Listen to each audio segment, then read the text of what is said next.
Edhe problemi është që Afganistani trashëgoi me ikjen e perëndimit mori gjithë armatimet moderne që ata lanë në Afganistan dhe u kthyen në një fuqi rajonale jo të vogël. Shiko Mehmet,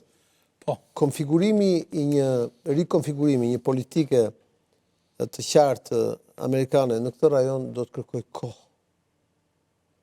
Sepse ta thash dobësia janë zgjedhjet. Amerika ka zgjedhje një herë në 2 vjet.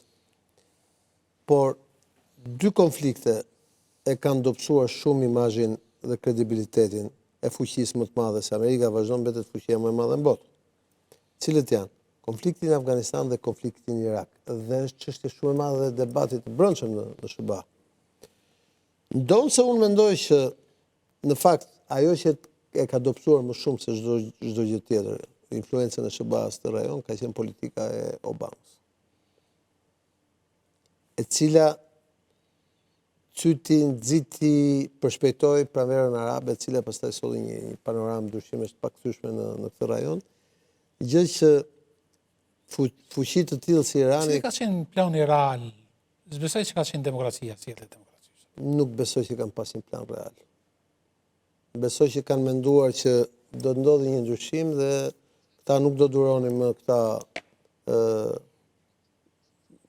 Nuk besoj që kanë pasur një plan real. Besoj që ata marrëdhënie shumë të mirë kishin dhe me diktatorët, me ata ushtarakët që dominonin atje, por mendoj që ata mendonin që këta tashmë janë kthyer në arrogancë. Edhe kohët e fundit ishte po të gjitha. Me francezë, me italianët ishte shumë afër. Po me italianët me Berlusconin ishte si vëlla, por unë mendoj që ata nuk ishin të përgatitur për këtë gjë dhe mendoj që kjo gjë solli janë pa me të sulmet të infrastrukturës. Po. Sigurisht ka një logjik pse amerikanët do të shënojnë infrastrukturën në mënyrë që të bëjnë që pjesa sociale, qytetarët nga poshtë të reagojnë. Dhe kjo do të kishte një logjik nëse nuk do të ishte vrarë Ayatollah Khamenei.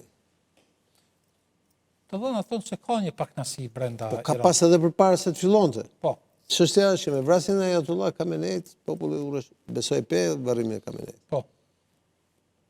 Pra, logjika kjo ishte që nëse do vrite Khamenei dhe do të arrite të bëjë dot një marrëveshje me ushtarakët kundër gardës, do kishim një grusht shteti dhe rënje të regjimit.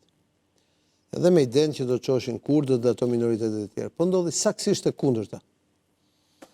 Dhe këtu nuk flasim për ide, këtu flasim për fakte. Qartë. Atëherë,